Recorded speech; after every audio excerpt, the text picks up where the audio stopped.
पिछले साल उन्होंने इसी लाल किला से कहा था कि मैं अगले साल फिर आऊंगा, और इस साल वो फिर आ गए। लेकिन 2 बैसाखियों पे सवार होके आए। कम्युनल सिविल कोड का जो उन्होंने अपनी ज़बान से निकाला है ना, इसकी उनको वही कीमत अदा करनी पड़ेगी जो 400 पार की अदा करनी पड़ी, और जिसकी वजह से वो जो है वो 240 पे आए। देखिए, 400 पार का नारा जब लगाया गया तो फिर लोगों ने कहा कि ये लोग जो है वो कॉन्स्टिट्यूशन को बदलना चाहते हैं। और जैसे ही कॉन्स्टिट्यूशन को बदलने की बात आई तो उसका 2 रिएक्शन आया।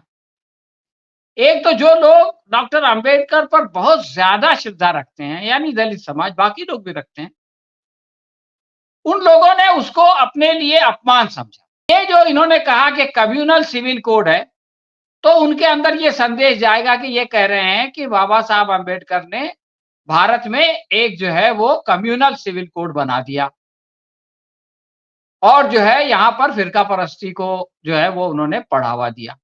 तो फिर वो इंसल्टेड महसूस करेंगे, और फिर जब वो अपमान महसूस करेंगे तो फिर इनको जूते पड़ेंगे।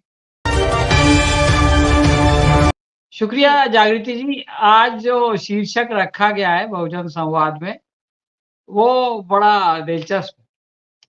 इसमें कहा गया कि पिछले 11 सालों में उन्होंने क्या कहा और क्या किया। तो जैसा कि आपने शुरू में बताया कि वो तकरीबन, मैं कैलकुलेट कर रहा था तो 1000 मिनट उन्होंने 11 सालों में, कुछ कम होगा, उन्होंने भाषण दिया और तो कहा। और अगर किया पर बताना शुरू करो तो मेरे ख्याल में 5000 मिनट भी कम है। लेकिन जब किया की बात आती है तो मुझको मुरली मनोहर जोशी याद आते हैं। डॉक्टर मुरली मनोहर जोशी बीजेपी के अध्यक्ष भी रहे हैं और मंत्री भी रहे हैं। तो जब 5 साल हो गए मोदी जी के, तो उनसे किसी ने पूछा कि भई आप शिक्षक हैं तो आप बताइए कि मोदी जी ने जो 5 साल सरकार चलाई है, उसमें आप उनको 10 में से कितने नंबर देंगे? तो जोशी जी ने जवाब दिया कि अगर पर्चे पे कुछ लिखा हो तो उसका नंबर दें। अब अगर पर्चा पूरी तरह खाली है तो क्या नंबर दें? तो इसलिए वो जो आपके सवाल का दूसरा हिस्सा है ना, क्या किया?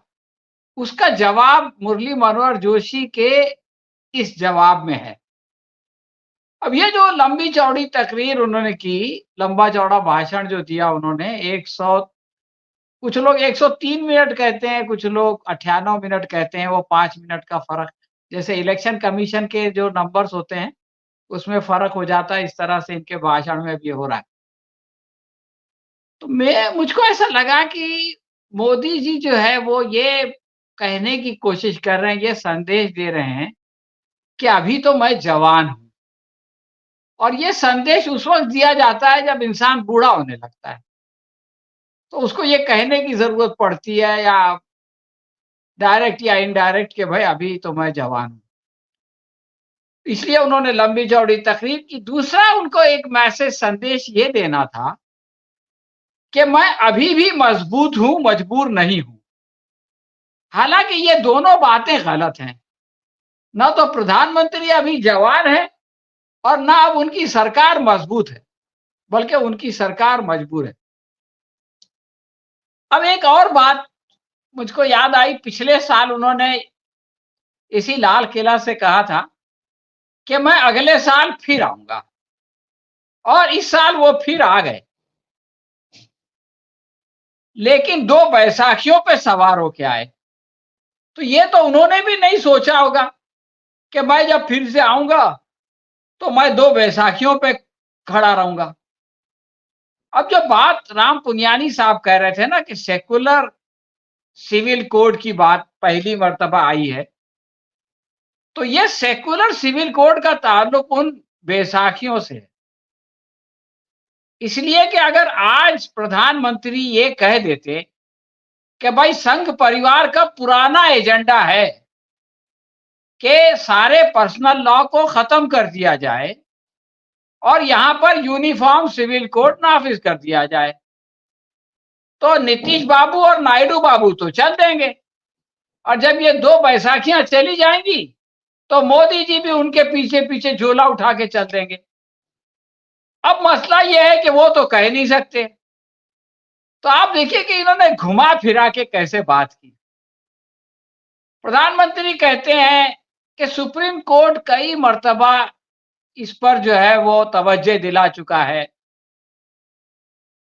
कि यूनिफॉर्म सिविल कोड होना चाहिए।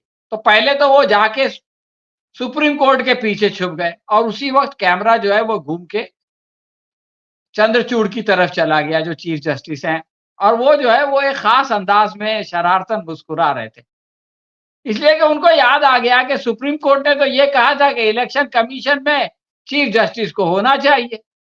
तो इन्होंने कानून बना के जो है वो चीफ जस्टिस को दूध से मक्खी की तरह निकाल दिया। और उसके बाद जो वो उनका चयन होता है जजों का, तो उसके बारे में इन्होंने कहा कि ये तो अजीब लोग हैं कि ये खुद ही इलेक्ट करते हैं। और फिर ये भी कह दिया हमारे धनखड़ साहब ने कि साहब, ये जो लोकतंत्र है इसमें जनता सबसे ऊपर है, और चूंकि जनता ने सांसदों को चुना है तो इसलिए वो जो है वो ये न्याय प्रणाली से ऊपर है हमारी संसद। हालांकि ये बात गलत है, ये तीनों बराबर हैं। तो सुप्रीम कोर्ट को जिस तरह से इनकी सरकार ने, जिस तरह से हमारे कानून मंत्री ने, न्याय मंत्री ने और दूसरे लोगों ने इस दौरान उसके साथ बदसलूकी की है, उसके बाद ये कहना कि सुप्रीम कोर्ट में चूंकि यूनिफॉर्म सिविल कोड की बात आ रही है इसलिए हम जो है वो उसकी तरफ ध्यान दे रहे हैं, वो एक हास्यास्पद बात थी। दूसरी बात ये है कि उन्होंने कहा कि कुछ लोग भी इसको सही समझते हैं, यानी सुप्रीम कोर्ट की बात को। तो जो लोग उसको सही समझते हैं वो तो मनुस्मृति को भी सही समझते हैं। तो आप क्या उन लोगों की बात मान के मनुस्मृति को लागू कर देंगे? इस प्रश्न का जवाब जो है वो देने की हिम्मत हमारे प्रधानमंत्री में नहीं है। और तीसरी बात ये है कि ये जो कम्युनल सिविल कोड का जो उन्होंने अपनी जबान से निकाला है ना, इसकी उनको वही कीमत अदा करनी पड़ेगी जो 400 पार की अदा करनी पड़ी, और जिसकी वजह से वो जो है वो 240 पे आए। देखिए 400 पार का नारा जब लगाया गया तो फिर लोगों ने कहा कि ये लोग जो है वो कॉन्स्टिट्यूशन को बदलना चाहते हैं।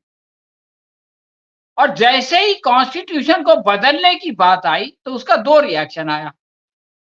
एक तो जो लोग डॉक्टर अंबेडकर पर बहुत ज्यादा श्रद्धा रखते हैं, यानी दलित समाज, बाकी लोग भी रखते हैं, उन लोगों ने उसको अपने लिए अपमान समझा। सीधी सीधी बात। और पहली मर्तबा आप ये देखेंगे कि कांशीराम के बाद दलित समाज में जो है वो कांग्रेस की पैठ बनी है, कांग्रेस ने सेंध लगाई है, इसलिए कि उनको ये लगा कि ये जो मायावती हैं जो इनके साथ खड़ी है, ये उन लोगों के साथ खड़ी हैं जो कि डॉक्टर बाबा साहब अम्बेडकर का अपमान करते हैं। अब ये जो इन्होंने कहा कि कम्युनल सिविल कोड है, तो उनके अंदर ये संदेश जाएगा कि ये कह रहे हैं कि बाबा साहब अम्बेडकर ने भारत में एक जो है वो कम्युनल सिविल कोड बना दिया, और जो है यहाँ पर फिरका परस्ती को जो है वो उन्होंने बढ़ावा दिया।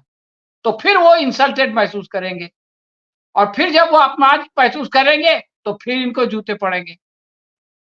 दूसरा मसला ये है कि जब इन्होंने कहा कि हम संविधान को बदलना चाहते हैं, तो ये हुआ कि साहब ओबीसी को ये महसूस हुआ कि ये जो है हमारा आरक्षण छीन लेंगे, और इसी तरह का जो है वो भय अब ये पैदा करेंगे मुसलमानों के अंदर और ट्राइबल्स के अंदर। ये कोई काल्पनिक बात नहीं है। ईसाइयों के अंदर, सिखों के अंदर, जैनियों के अंदर और उन हिंदुओं के अंदर जो कि हिंदू कोड बिल पे अमल करते हैं। तो आप समझ लीजिए कि ये इसके जरिए से कितने लोगों को जो है वो परेशान करने वाले हैं, इसलिए कि इनको ये नहीं मालूम कि यहाँ पर जो है वो हर समाज के लिए ये कोड बिल है। हिंदू यूनाइटेड फैमिली का कोड बिल अब भी है, सिखों का है और इन्होंने जो इसको तजर्बे के तौर पे, एक्सपेरिमेंट के तौर पे उत्तराखंड में यूनिफॉर्म सिविल कोड लाया, तो जैसे उसको लागू किया, फौरन वहां के आदिवासियों ने उसके खिलाफ आवाज उठाई और इन्होंने कह दिया कि ठीक है भाई, आदिवासियों को इससे एग्जम्पशन है। जैसे ही आप किसी को एग्जम्पशन देते हो, वो यूनिफॉर्म सिविल कोड नहीं रहता। यूनिफॉर्म सिविल कोड का मतलब ही है कि वो सबके ऊपर। अब आपने उठा करके जो है वो आदिवासियों को दे दिया, दूसरा कोई उठा के जो है वो सिखों को दे देगा, तीसरा उठा करके मुसलमानों को दे देगा, गोवा में ईसाइयों को दे दिया जाएगा। तो आखिर फिर यूनिफॉर्म सिविल कोड कहां से आएगा? तो इसका मतलब ये है कि ये जो है वो लोगों को बेवकूफ बना रहे हैं, लोगों को जो है वो भ्रम पैदा कर रहे हैं और अपने जो अंधभक्त हैं, जिनको के देने के लिए इनके पास कुछ नहीं है, जो कि निराश होकर के इनसे भाग रहे हैं, उनको अपने साथ रखने के लिए आप ये कह सकते हैं कि ये षड्यंत्र है। अब इनका मसला ये है कि इनके साथ कोई नया नहीं आएगा। अब इनके सामने सबसे बड़ा चैलेंज है कि जिनको बेवकूफ बना करके अपने साथ ले लिया गया था, उनको किस तरह से अपने साथ रखा जाए। आखिरी बात मैं कहना चाहता हूं कि जो सुलूक इन्होंने, एक तो कहने की बात होती है, एक करने की बात होती है। जो सुलूक इन्होंने नेता प्रतिपक्ष राहुल गांधी के साथ किया, इस पर भी जो है वो चर्चा होनी चाहिए। देखिए, ये बात है कि जिस वक्त लोकसभा के स्पीकर बने ओम बिरला, तो उनसे मिलने के लिए सबसे पहले गए प्रधानमंत्री और उनके पीछे गए राहुल गांधी। इससे पता चलता है कि हमारी संसद में किसकी पोजीशन क्या है। पहले नंबर पर अगर प्रधानमंत्री हैं, तो दूसरे नंबर पर जो है वो नेता प्रतिपक्ष है, उनको शैडो प्राइम मिनिस्टर भी कहा जाता है। अब इसका ख्याल हमेशा रखा गया, मतलब हम देखते हैं कि जब इंदिरा गांधी प्रधानमंत्री जी, उसके बाद तो नरसिम्हा राव थे, तो एल के अडवाणी सबसे पहली लाइन में जो है वो बैठे दिखाई देते थे। उसके बाद जब अटल बिहारी वाजपेयी प्रधानमंत्री बने, तो सबसे आगे जो है पहली रो में सोनिया गांधी बिठा दिखती थी। पिछले 2 टर्म में इत्तेफाक से कोई नेता प्रतिपक्ष नहीं था, इसलिए कि वो 10% का मामला है। इस बार नेता प्रतिपक्ष है और नेता प्रतिपक्ष को इन्होंने जा करके बिठा दिया 5वीं रो में। यानी जो वर्णाश्रम में 4 होते हैं ना, और 5वां होता है अति शूद्र, तो इन्होंने ले जाकर के उनको अति शूद्र के लेवल पे बिठाया। ये इनकी मानसिकता है, ये इनकी तंगदिली है। और फिर उसके एक्सप्लेनेशन भी अजीब अजीब आए। कोई कहता है उनके लिए आगे सीट थी, लेकिन वो खुद ही जाके पीछे बैठ गए। भाई, आप उनको आगे लाते हुए दिखाई नहीं दिए। कोई कहता है कि वहां पे खिलाड़ियों का सम्मान करना था, इसलिए उनको वहां बिठाया गया। तो क्या आपके लोग जाके उन खिलाड़ियों के साथ बैठते तो उनका अपमान हो जाता? या खिलाड़ी बोल देते कि भाई हम आप लोगों के साथ नहीं बैठना चाहते, आप लोगों ने हमारे साथ बदसलूकी की है, आपके खिलाफ हमको जो है वो जंतर मंतर में धरना देना पड़ा है, इसलिए जाइए आप, या वरना हम जाते हैं। तो इस तरह की ऊट पटांग बातें ये जो है वो अपने गोदी मीडिया के जरिए से चला रहे हैं, अपनी गलती की जो है वो लीपापोती कर रहे हैं।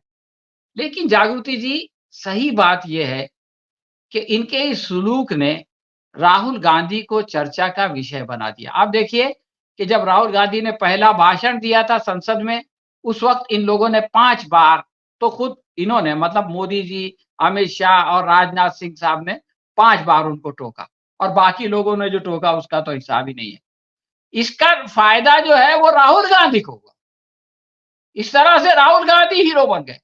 अब आप देखिए कि इन्होंने राहुल गांधी को पीछे बिठाया, तो सारा मीडिया जो है वो शाम में, जो पैरेलल मीडिया है, ऑफ कोर्स इनके जूते चाटने वाला मीडिया की तो बात छोड़ दो, वो सारा मीडिया इस बात पर डिस्कस कर रहा था और वो सारा मीडिया उसको दिखा रहा था। और राहुल गांधी ने, देखिए, जब आदमी सियासत करते करते जो है ना वो उसमें माहिर हो जाता है। इन्होंने जो है वो कोलकाता का मामले को बहुत उठाया कि वहां पर जो है वो अन्याय हुआ है। यकीनन वो बहुत बुरी बात हुई है, उसको उठाना भी सही है, उसमें कोई गलत नहीं है, लेकिन उसमें भी भेदभाव। भाई, पिछले दिन 15 अगस्त से पहले मणिपुर में जो है हिंसा हुई, उसके बाद ये दूसरा 15 अगस्त आ गया। वहां पर महिलाओं के साथ जो कुछ हुआ वो हमारे प्रधानमंत्री को दिखता नहीं है। तो राहुल गांधी ने ये किया कि मणिपुर के एक डेलीगेशन से मुलाकात कर ली और फिर उसका एक ट्वीट कर दिया लंबा चौड़ा, और फिर ये कहा कि ये लोग इतने डरे हुए हैं कि ये अपना चेहरा नहीं दिखाना चाहते, इसलिए मैं सिर्फ इनके हाथ की तस्वीर दिखा रहा हूं। और फिर उन्होंने कहा कि मुझे उम्मीद है कि प्रधानमंत्री कम से कम अभी तो मणिपुर जाएंगे। देखिए, अगर राहुल गांधी ये कह देते कि आप सिर्फ कोलकाता की क्यों मुखालिफत कर रहे हैं, दूसरों की मुखालिफत क्यों नहीं करते, तो ये लोग ये शोर करते हैं कि देखो ये जो है वहां की जो हिंसा हुई है, जिन लोगों ने हिंसा की उनको बचाने की कोशिश कर रहे हैं। राहुल ने कलकत्ता का नाम ही नहीं लिया और इनकी सारी जो भाषणबाजी थी उसकी हवा निकाल दी। आखिर में 1 मिनट में मैं एक बात ये कहना चाहता हूँ जी, कि प्रधानमंत्री ने कहा कि वन जी, नेशन जी। वन इलेक्शन होना चाहिए, क्योंकि बार-बार इलेक्शन होने की वजह से बहुत पैसा खर्चा होता है। मुझको ये डर है कि अगर अगले साल तक ये प्रधानमंत्री रहे और उनको इस बात का विश्वास हो जाए कि अब मैं चुनाव नहीं जीत सकता, तो ये बोलेंगे कि एक भी इलेक्शन करने की ज़रूरत क्या है? मुझको तो इस काम के लिए नियुक्त कर ही दिया है ऊपर वाले ने। आगे भी किसी न किसी की नियुक्ति हो ही जाएगी। तो इलेक्शन में पैसा और टाइम खर्चा करने की कोई ज़रूरत नहीं है। तो ये खतरनाक बातें हैं जो प्रधानमंत्री ने इस बार अपने भाषण में कही हैं और आपने इस पर गुफ्तगू रखी, इस पर चर्चा रखी, इसके लिए शुक्रिया।